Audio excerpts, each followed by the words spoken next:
Le président de la République l'a annoncé ce matin et il prendra la parole aujourd'hui à 20h. Plusieurs pistes sont envisagées pour contrer la flambée des contaminations. Fermeture des écoles, confinement strict, confinement progressif, tout est mis sur la table. Nous avons demandé aux Lillois ce qu'ils attendaient des annonces du président.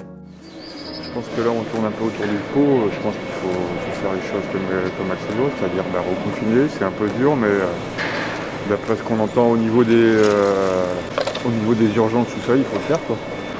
Et puis après, je me mets aussi un peu à la place des jeunes, des étudiants, tout ça. Ça va être un calvaire pour eux, quoi, parce que j'imagine que de rester enfermés, je me mets à leur place, à leur âge.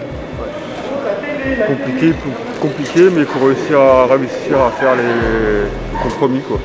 On attend, et puis de toute façon, ça va nous tomber dessus. Donc voilà, on recule, mais le problème, c'est que les beaux jours arrivent. Et si on avait fait ça en février quand il pleuvait, c'était bien mieux.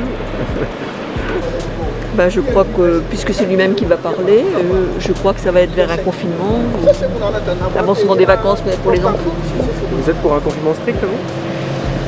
C'est pas que j'y suis pour, mais s'il faut, il faut. Avec l'arrivée du printemps et des beaux jours, beaucoup craignent ne pas pouvoir profiter. L'horizon des vacances d'été et des différents regroupements, comme à la Citadelle, font craindre le pire. Ah ouais, vraiment. Là, faut faire un bon confinement, une bonne fois pour toutes, parce que si on continue à faire des trucs comme ça, genre hier à la Citadelle, vous avez vu ce qui s'est passé, tout le monde s'est fait jarter et c'est normal.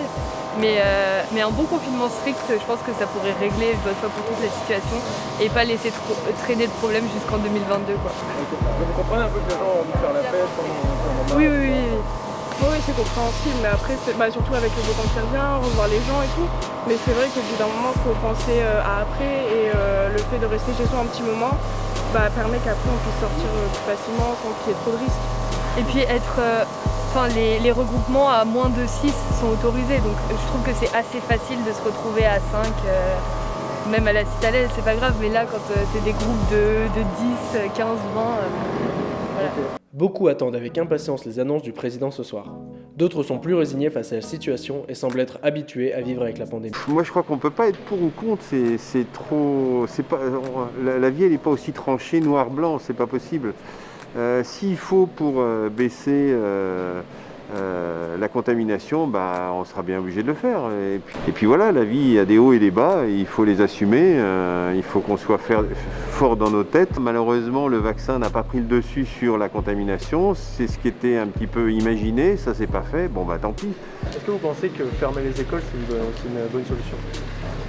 Là, je pense que dans le contexte à une semaine des vacances scolaires, voilà. Après, il y a une incidence forcément sur les parents. Ça, c'est un peu plus compliqué. Que l'enfant soit une semaine en vacances avant, ça pose pas trop de problèmes. Par contre, l'incidence sur les professeurs peut-être, sur les parents, oui, ça, il faut en tenir compte. Confinement strict, fermeture des écoles, les avis divergent et la vie continue. En attendant, la prise de parole du président de la République à 20h ce soir.